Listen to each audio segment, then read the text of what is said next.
అందరికీ నమస్కారం. ఈరోజు మన టాపిక్ పడుకునేటప్పుడు తల కింద దిండు వేసుకోవాలా వద్దా? చాలామంది మెడ నొప్పి వస్తుందని డాక్టర్స్ చెప్పారని పిల్లో లేకుండా దిండు లేకుండా పడుకుంటూ ఉంటారు. అలా చేయడం వల్ల వాళ్ళకి మెడ నొప్పి ఉంటే ఎక్కువ అవ్వడము, లేకపోతే మెడ నొప్పి రావడము, ఫ్యూచర్లో అది స్పాండలైటిస్గా కన్వర్ట్ అవ్వడము జరుగుతుంది. ఇక్కడి నుంచి ఇక్కడికి సర్వికల్ అని అంటారు. ఇక్కడ 7 వెన్నుపూసలు ఉంటాయన్నమాట. ఈ మనకు తెలుసు, ప్రతి ఒక్క వెన్నుపూసకి మిడిల్లో న్యూక్లియస్ జెల్లీ. ఇప్పుడు వెన్నుపూస అంటే మిడిల్లో న్యూక్లియస్ జెల్లీ అనేది ఒకటి ఉంటుంది.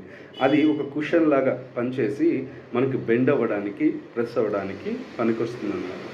ఇప్పుడు ఈ సర్వికల్ దగ్గర సపోర్ట్ లేకపోవడం వల్ల ఏమవుతుంది అంటే, ఇక్కడ ఉండేటటువంటి ఆ సర్వికల్ ఇలా బెండ్ అయి ఉండడం వల్ల ఈ న్యూక్లియస్ జెల్లీ లోపలికి ఎయిర్ బబుల్స్ అనేది వెళ్ళిపోతాయి. అప్పుడు ఇలా ఉన్నటువంటి స్పైన్ ఇలా బెండ్ అవ్వడం వల్ల మీకు బ్లడ్ సర్క్యులేషన్ అనేది ఆగిపోతుంది. సో అలాగా ఆగిపోవడం వల్ల మీకు ఇక్కడంతా పెయిన్ రావడము, లాగడము, ఇక్కడ నుంచి కిందికి పోకపోవడం వల్ల బ్లడ్ సర్క్యులేషను, కింద నుంచి నడుము దగ్గర నుంచి బ్యాక్ పెయిన్ రావడము, ఇలాంటివి జరుగుతాయి అన్నమాట. సో మీరు కంపల్సరీగా దిండు వేసుకోవాలా? అది ఎక్కడి వరకు వేసుకోవాలంటే ఇక్కడ వరకు వేసుకోవాలా, ఇక్కడ వరకు వేసుకోవాలా అంటే, ఇప్పుడు ఇది ఒక దండ అనుకోండి, నా మెడలో ఉండే దండ అనుకోండి. ఈ దండకి పైకే ఉండాలి కానీ దీనికి కిందికి వెళ్ళకూడదు ఎప్పుడు కూడా.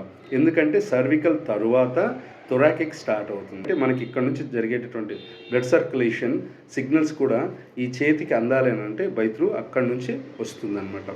సో కాబట్టి దిండు దానిపైకి వెళ్ళకుండా ఇక్కడ వరకు, అంటే ఈ బెండింగ్ ఉంది కదా, అక్కడ వరకు మనం వేసుకోవడం వల్ల మెడ నొప్పి కానీ, ఫ్యూచర్లో ఇలాంటి చేయి పట్టేయడాలు అండ్ దెన్ మెడ పట్టేయడాలు, ఇలాంటి ప్రాబ్లమ్స్ రాదు.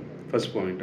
అండ్ రెండో పాయింట్ ఏంటంటే, దిండు వేసుకునేటప్పుడు ఎప్పుడు కూడా ఎంత పెద్దది వేసుకోవాలంటే, ఇప్పుడు నేను ఇలా సైడ్కి పడుకుంటున్నాను, ఇలా సైడ్కి పడుకుంటున్నాను అంటే నా తల ఇలా పడిపోకూడదు, మరి ఇలా పైకి ఉండకూడదు. సో మినిమం ఈ రేంజ్లో ఉండాలి. ఇది ఎత్తైనా పర్లేదే కానీ డౌన్ మాత్రం అవ్వకూడదు. ఎందుకంటే ఇక్కడ మళ్ళీ ఆ ప్రాబ్లమేటిక్ అనేది వస్తుంది.